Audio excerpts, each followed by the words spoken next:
दर्शक नाज़रीन, आप लोग पिछले एपिसोड में देख चुके थे कि किस तरह से अरतुरुल काई कबीले से निकलता है होनली बाजार की तरफ, होनली बाजार को बचाने के लिए। इस एपिसोड के आगाज में आप देखेंगे कि कोपेक अपने आदमी से पूछता है कि आरिस अभी तक बाजार क्यों नहीं पहुंचा। वो कहता है आरिस तो इस बाजार को खरीदने के लिए बेचैन था, उसका यूं देर होना कोई अच्छी अलामत नहीं। इतने में आरिस आ जाता है। आरिस वहां पर पहुंचने के बाद कहता है कि सारे लोग पहुंच गए हैं। उस पर कोपेक कहता है कि सारे लोग मौजूद हैं, बस आप ही का इंतजार था, आपने आने में देर कर दी। आरिस कहता है कि जल्दी कर ले, जो करना है, मुझे वापस जाना है किसी जरूरी काम से। उस पर कोपेक कहता है कि क्या हुआ, तुम डरे हुए क्यों हो, कोई भूत तो नहीं देख लिया। गोकतुआकर कहता है कि मुहद्दा तैयार है। उस पर कोपेक कहता है कि आला जल्दी लेकर आओ, गवर्नर आरिस को किसी जरूरी काम से वापस जाना है। उसके बाद वो कागजात और सोना लाकर मेज पर रख देते हैं। उसके बाद दोनों फरीकैन माहदे पर मुहर लगाते हैं। इतने में अरतुरुल और उसके सिपाही होनली बाजार के बाहर पहुंच जाते हैं। अरतुरुल को यूं अचानक वहां पर आते हुए देखकर होनली बाजार के लोग खुश हो जाते हैं और नारे लगाने लगते हैं।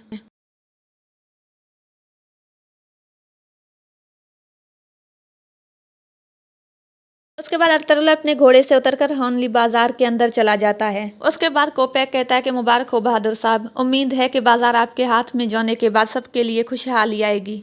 इतने में अरतुरुल सीढ़ियों से अंदर दाखिल हो जाता है। सब लोग किसी को अंदर आते हुए देखकर उस तरफ मुतवज्जे हो जाते हैं।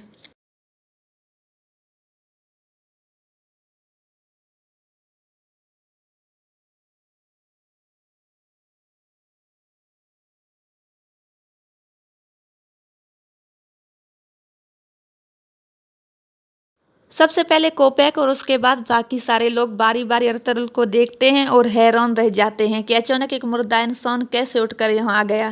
कोपेक कहता है कि खुशामदीद अरतुरुल, अच्छा हुआ कि आप आ गए हैं, कैसे हुआ ये सब। उस पर अरतुरुल कहता है कि शायद मेरे पास अभी जिंदा रहने के लिए वक्त है, इसलिए कि मेरे दुश्मनों की जिंदगियां छोटी हो सके। कोपेक कहता है कि हम तो आपको मुर्दा समझकर दफना चुके थे, इतने वक्त में कहाँ थे आप। अरतुरुल कहता है कि वो मैं नहीं, जाल बिछाने वालों में से किसी की लाश थी।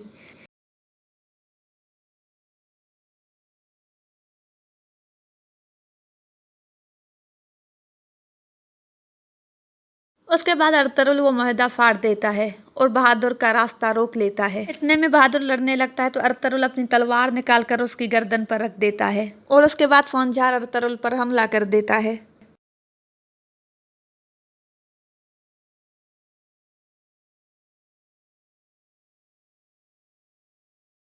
अरतुरुल कहता है कि बहादुर साहब, ऐसी भी क्या जल्दी, लगता है तुम और तुम्हारा बेटा मेरे खून के प्यासी हो। पर कोपेक कहता है कि बस करें बहादुर साहब, अपनी तलवार अपने मयान में वापस रख दे। अरतुरुल कहता है कि बहादुर साहब जान ले, मैं इन जमीनों का सरदार आला हूँ, या तो तुम मेरी अतात करोगे या अपने खून से मेरे हाथ रंगवाओगे। अरतुरुल तुर्गत से कहता है कि सोनजार को ले जाओ, ये कल जिरगे में पेश होगा, इसने सरदार आला पे हमला किया है, इसे इसका हिसाब देना होगा।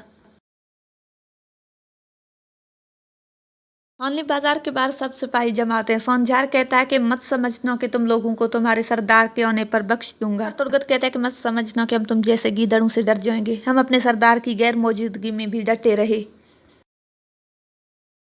दुनदार कहता है कि मुझे माफ कर देना भाई, मुझसे गलती हो गई। उस पर अरतुरुल कहता है कि तुम कैसे ये सब कर सकते हो और अब तुम कैसे मुझसे माफी मांग सकते हो, मुझे भाई मत कहो, तुम जैसा मेरा भाई नहीं हो सकता। तुमसे और जिन्होंने साथ दिया तुम्हारा इस काम में, उन सबसे बराबर हिसाब लिया जाएगा। उसके बाद अरतुरुल वहां से रवाना हो जाता है।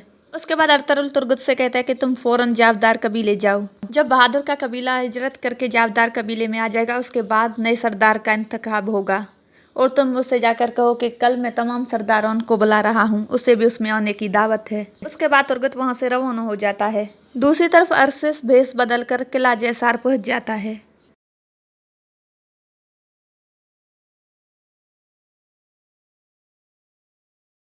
वहां पर एक आदमी अरसिस को देख लेता है। उसके बाद अरसिस उसका पीछा करता है और वो गवर्नर आरिस से कहता है कि मुझे आपसे एक जरूरी बात करनी है। पहले आरिस उसे डांटता है, फिर अंदर आने का कहता है। दूसरी तरफ अरतुरुल फातिहाना अंदाज में होनली बाजार से निकलता है और सब अल्लाह अकबर के नारे लगाते हैं। कारा जैसार में आरिस शदीद गुस्से में होता है और कहता है कि एक अरतुरुल तुम लोगों से और उस ताजिर से कैसे बच निकला। उस पर वो आदमी कहता है कि अरतुरुल बचा नहीं, बचाया गया है। उस पर आरिस कहता है कि क्या मतलब, तुम क्या कहना चाहते हो। उस पर वो बंदा कहता है कि वहाँ पर कुछ लोग आ गए थे जिन्होंने अर्तुगरुल को बचा लिया था। वो आम आदमी नहीं थे, वो माहिर जंगजू थे और तैयार होकर आए थे। वो जो कोई भी है उनकी शनाख्त हमसे पोशीदा है, हम नहीं जानते कि वो कौन है। आरिस कहता है कि मैं आराम से नहीं बैठूंगा, इस तरह से हनली बाजार अर्तुगरुल के हवाले नहीं कर सकते। निकाया से एक माहिर ताजिर यहाँ आ रहा है, हम बाजार के मामलात में उससे मदद लेंगे।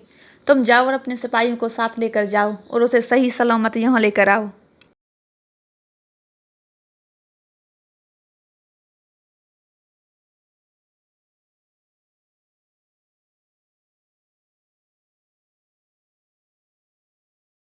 अर्तुगरुल उन सबको मुखातिब करके कहता है कि काई के बहादुर लोगों, हॉनली बाजार अभी भी हमारी मिल्कियत में है। उसके बाद सारे लोग वहाँ पर खुशी से अल्लाह अकबर के नारे लगाते हैं। उसके बाद अर्तुगरुल जिरगे के लोगों को मुखातिब करके कहता है कि तुम लोग कैसे लोग हो, तुम लोगों ने कैसे ये सब होने दिया। उस पर एक आदमी कहता है कि सरदार, हम समझे थे कि आप मर चुके हैं।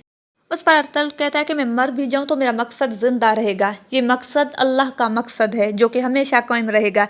जिसे भी इस मकसद को छोड़कर जाना है वो अभी यहाँ से जा सकता है।